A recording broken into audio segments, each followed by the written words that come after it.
a backcountry elk hunt where I was by myself, and it was archery, it was backcountry. I'd spent 18 nights in the woods by myself, and had a lot of frustration, missed opportunities, because of things that I did or did not do. But ultimately, it did come together. They're all memorable. Of every one of these animals, I can tell you the exact moment and moments leading up to the hunt, but the moment when the hunt reached an apex and the hunt concluded, and we in this of hunting, I remember every one of them. So it's hard to articulate which ones are the most memorable, but I think I could break it into a couple categories for you. I can remember very specifically and vividly the first time my dad took me hunting and I shot a rabbit. And I was 8 years old, and I'll never forget this rabbit running out from under a tree. We're on a hunt hiking, and I killed that rabbit. And it was an immediate sense of sorrow for the animal, but excitement for what we had done, and then gratification because I was with my dad, and it all came together, and I'll never forget it as long as I live. So that's pretty powerful.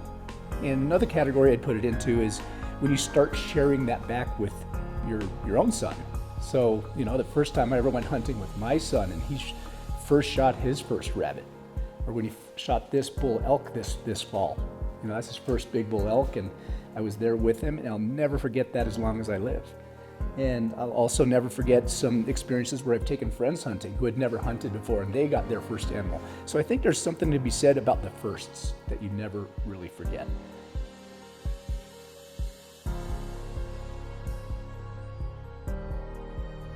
Elk with a bow. Absolutely, and for a few reasons. Every one of these animals, they're just majestic and beautiful, and I admire them and respect them in every way. But there's something about hunting bull elk in the fall with a bow that just really puts us in a connection with our true primal sense.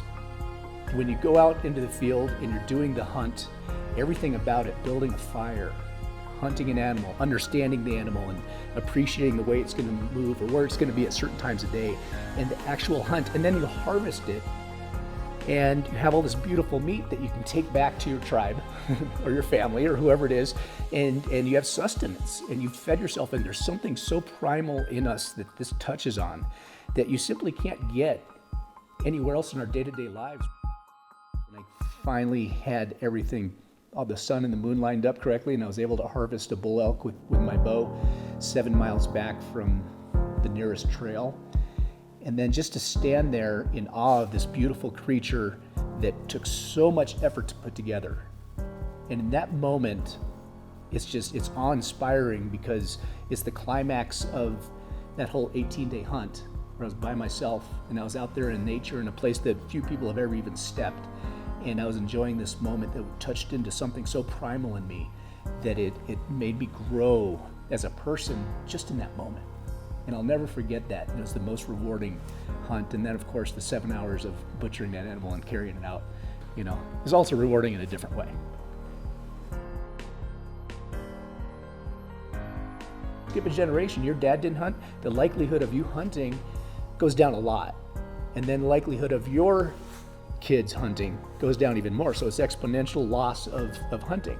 And the less hunters we have, the less advocates we have for hunting and hunting lands and things like that. So it's really important that we keep this tradition alive and we bring new folks into it that want to learn it so that you can in turn pass it along someday. And I hope that's what you do. Don't forget to recognize the why in your interest. Why am I interested in hunting?